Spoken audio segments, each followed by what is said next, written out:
লাভ আছে ভয় পেয়ে? ভয় পেলে 100 দিনের কাজটা শুরু হয়ে যাবে। ভয় পেলে এই বিজেপি চোরটা দঙ্গাবাজদের পার্টিটা দেশে দিল্লিতে সরকার গঠন করে গোটা পশ্চিমবঙ্গের 100 দিনের কাজটাকে আটকে রেখে দিয়েছে। এরা চালু করে দেবে চালু করে, তো কেন ভয় পাবেন?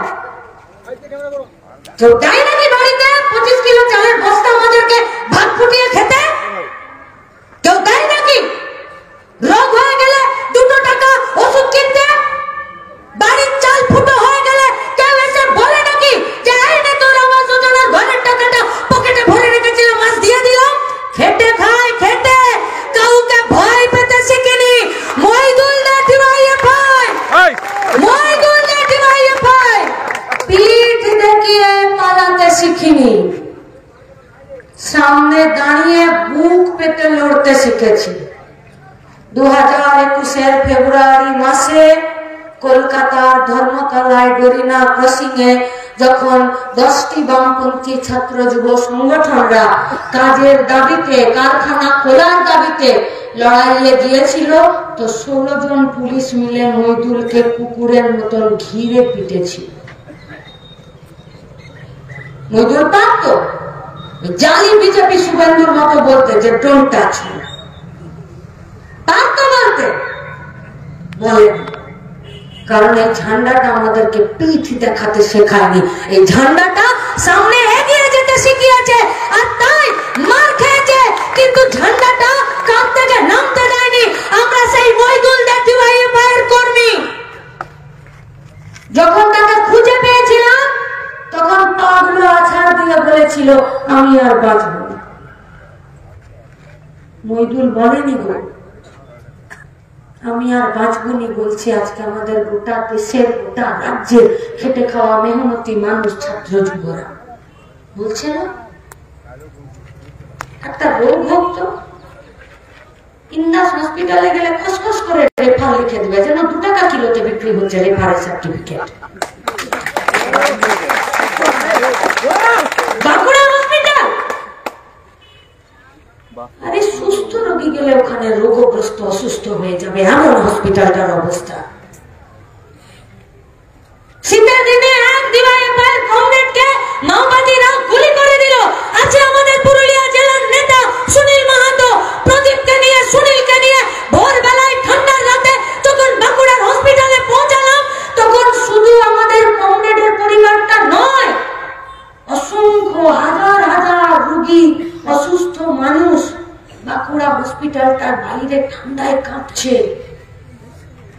যারা রাস্তায় জমায়েত আসার সময় পুলিশের ছাতার তলায় দাঁড়িয়ে বেশি মুরব্বিয়ানা দেখালে তোমাদেরকে খোলা চ্যালেঞ্জ রইল, যদি পারো তো বাঁকুড়া জেলা হসপিটালে গিয়ে একবার নিজেদের মুরব্বিয়ানাটা দেখিয়ে আসো আর বলো যে হসপিটালটা ঠিক করে দিতে হবে। আছে তো, আছে।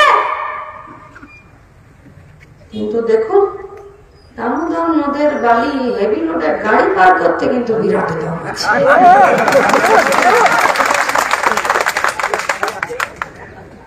পাথর কেটে নকল ডিসিআর বের করে থানার বড়বাবুকে খরচে গুঞ্জে আর পাথরের গাড়ি পার করে দিচ্ছে।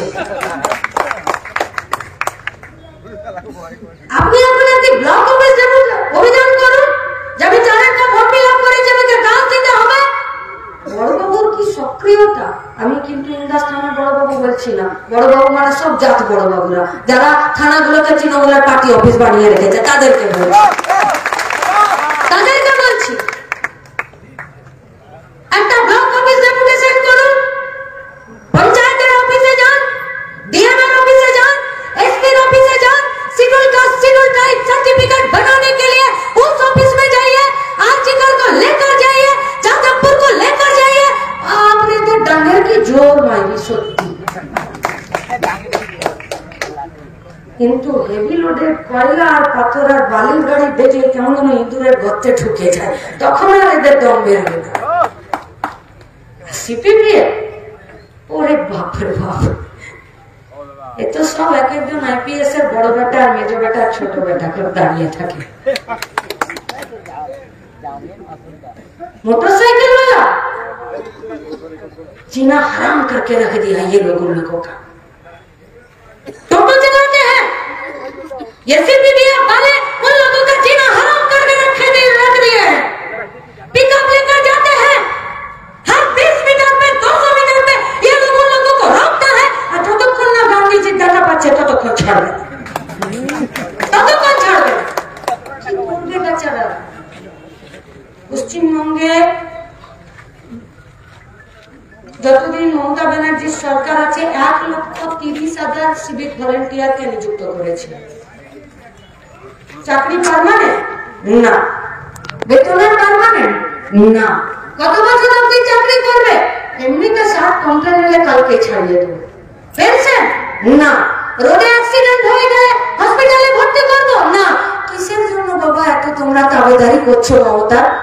শোনো, যে মালিক পাঁঠাকে বেশি ঘাস বেলপাতা খাওয়ায় না এর কোনো মানে নেই যে সে পাঁঠাকে ভালোবাসে, বাসে না ভালো।